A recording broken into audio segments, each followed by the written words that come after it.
I was thinking about the energy games we play that are played in society, and even the kind of groups we fall into personality-wise, and the way we use energy, and the way we abuse energy.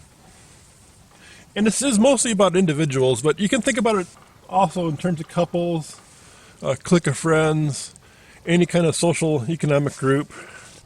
But it seems like there's basically 4 or 5 different approaches I came up with towards energy that most people follow. This all came up because, a few different things actually. I read about this thing about taproot organizations where the claim is that these people get you in and they're real lovey and charismatic.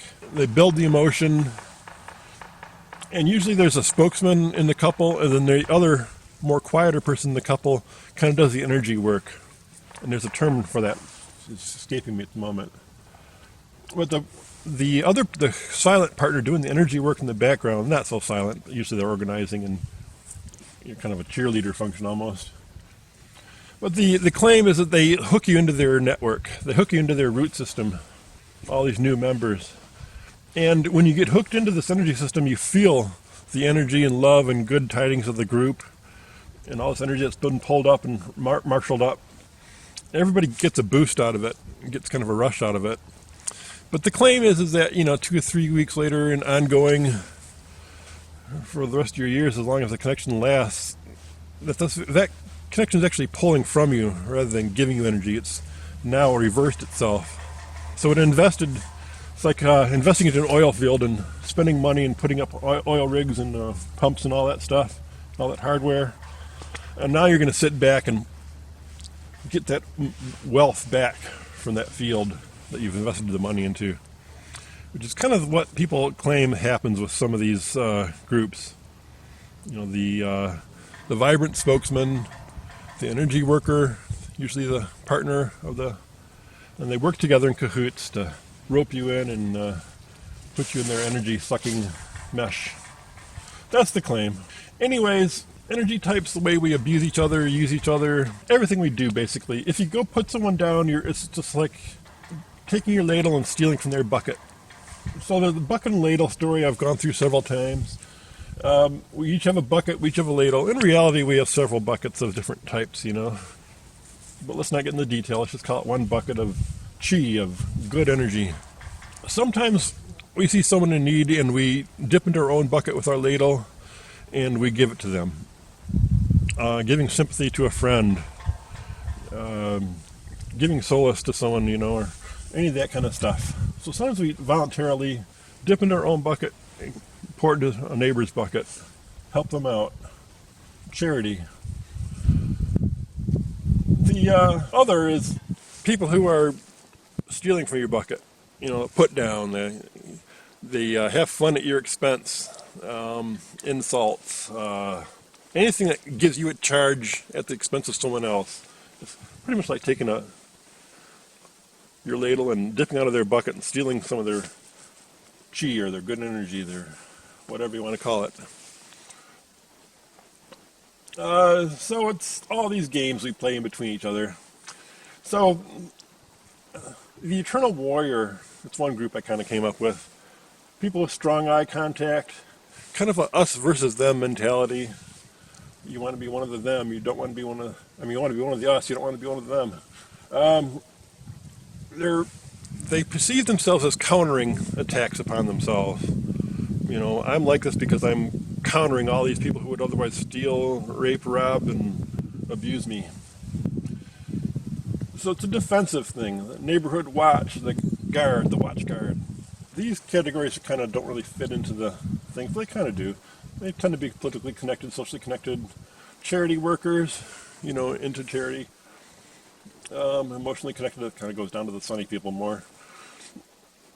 But the meta message that I hear from these people is, I gave mine, you better give too. You better give your share too.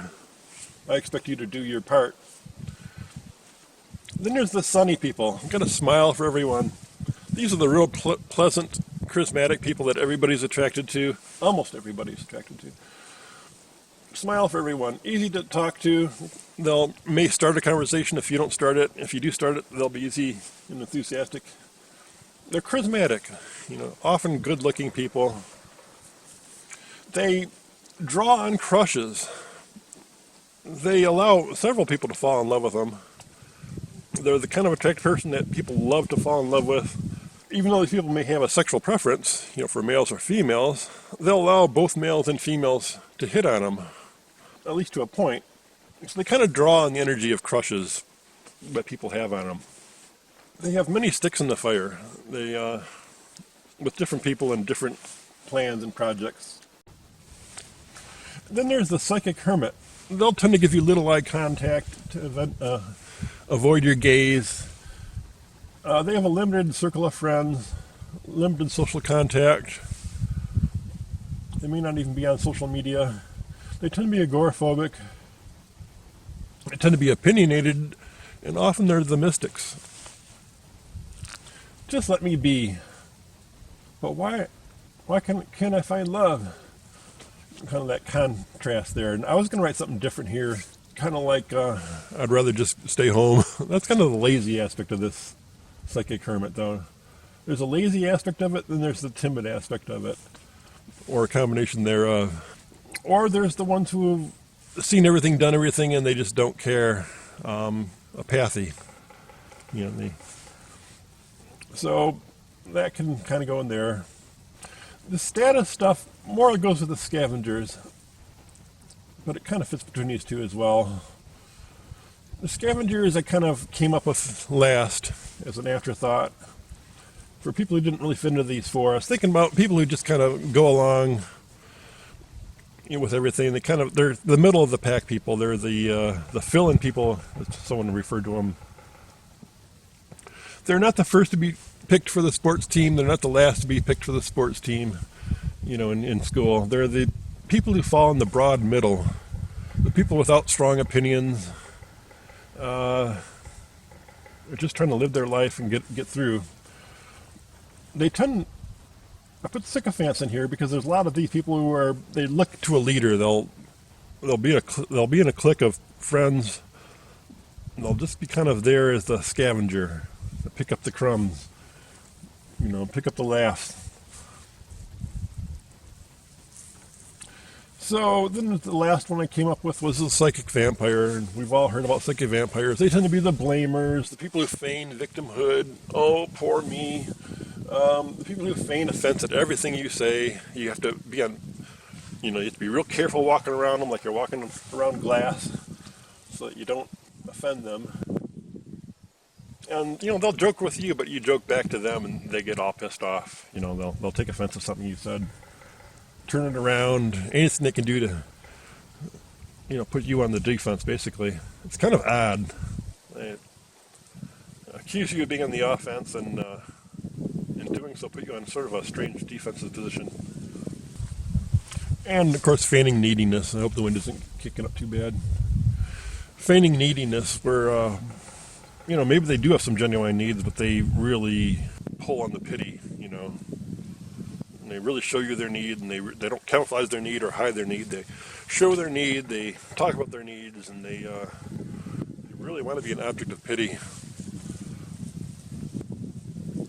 So that's kind of the different groups I put people into for this. Any thoughts, let me know. I haven't been posting too much on this board because I haven't been getting any feedback. I will make videos, and if someone gives me a suggestion that resonates with me, I'll do it. So consider that an invitation.